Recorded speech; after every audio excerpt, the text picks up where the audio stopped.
Hey everyone, and welcome to The Explainer. All right, today we are diving into a conflict that didn't just redraw the map of the world, it literally shattered empires and reshaped the entire 20th century. We're talking about World War I, also known as the Great War. To really wrap our heads around the scale of this thing, just look at this number, 17 million. That's the estimated total number of deaths, soldiers and civilians combined. I mean, that number is so big it's hard to even picture. We're talking about an entire generation just gone. And you know what's maybe the most tragic part of all this? Its nickname. People at the time called it the war to end all wars. It came from this genuine, hopeful idea that a war this horrible would mean no one would ever fight again. Of course, we now know that just 2 decades later, the world would be thrown into a war that was even deadlier. So, that's the big question we're tackling today, right? How on earth did the world stumble into something so completely devastating? It wasn't just one thing, but a whole toxic mix of tensions that had been simmering for years, just waiting to boil over. Okay, so to break it all down, there's a really handy way to remember the deep-rooted causes. Just think of the acronym M.A.I.N. It stands for 4 major forces that were turning Europe into a powder keg. So let's start with M for militarism. And this wasn't just about having a big army, it was a whole mindset, a cultural belief that to be a great nation, you had to have the strongest military. The best example is the naval race between Britain and Germany. It was like this huge competition to build the biggest, baddest battleships. War started to look like a pretty good option for solving problems. All right, next up is A for alliances. Think of Europe at this time as being covered in a giant, tangled spiderweb of secret agreements.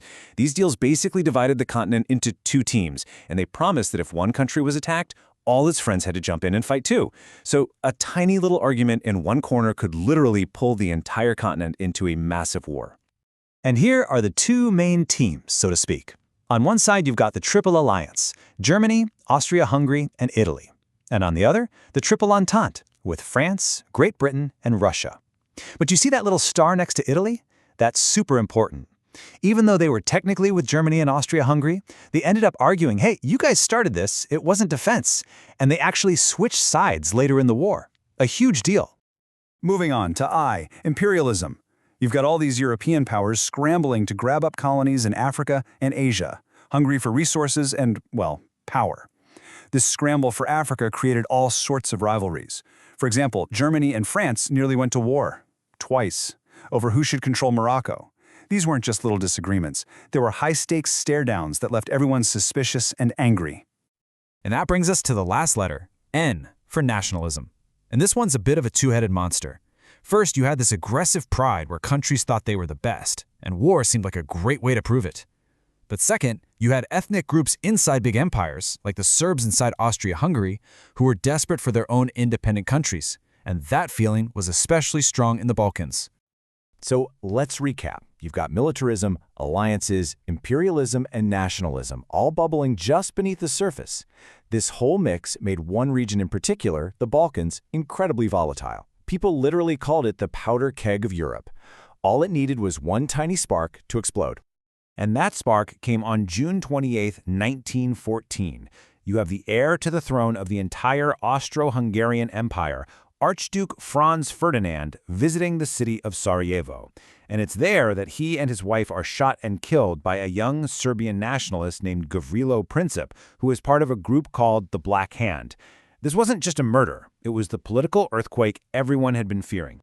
And that one event set off an absolutely catastrophic chain reaction. That web of alliances, which was supposed to keep everyone safe, did the exact opposite. So now, let's watch how that one single shot triggered country after country to declare war. It was like watching dominoes fall, one right after the other. Okay, here's how it went down. First, Austria-Hungary is enraged, and they declare war on Serbia. Boom, first domino. Then Russia, who sees itself as Serbia's protector, starts getting its massive army ready. Well, Germany is allied with Austria-Hungary, so they declare war on Russia. That, of course, pulls in Russia's ally France. And then comes the move that changes everything. To get to France quickly, Germany invades neutral Belgium. And that was a line Great Britain just couldn't let them cross. They had a treaty to protect Belgium. And just like that, within a few weeks, the entire continent is at war. So, the war is on. But the war everyone got was not the war anyone signed up for. Everyone, from leaders to the public, was swept up in this wave of nationalism, thinking this would be a quick, glorious adventure. Instead, what they got was 4 years of unimaginable, brutal, industrial-scale slaughter. Yeah, this really shows you the absolute disconnect between the promise and the reality. Soldiers were promised this grand adventure. They were famously told they'd be home by Christmas. The reality? A grinding 4-year stalemate. Instead of heroic charges, they spent years living in muddy, disgusting trenches, facing not heroes with swords, but machine guns and mass death. And of course, trench warfare became the defining image of this war. Both sides dug these massive networks of ditches to escape the constant machine gun fire. I mean, can you imagine? Life in these trenches was an absolute nightmare. We're talking mud, rats, constant dampness, disease, all of that before you even think about the enemy. It's no wonder so many soldiers suffered from what they called shell shock, what we now recognize as PTSD. And if you want a number to really understand the horror, look at this, 80,000. That is how many Allied soldiers were killed or wounded on the very first day of the Battle of the Somme in 1916. It is one of the bloodiest days in the history of war, and it's just mind-boggling. And we call it a world war for a reason.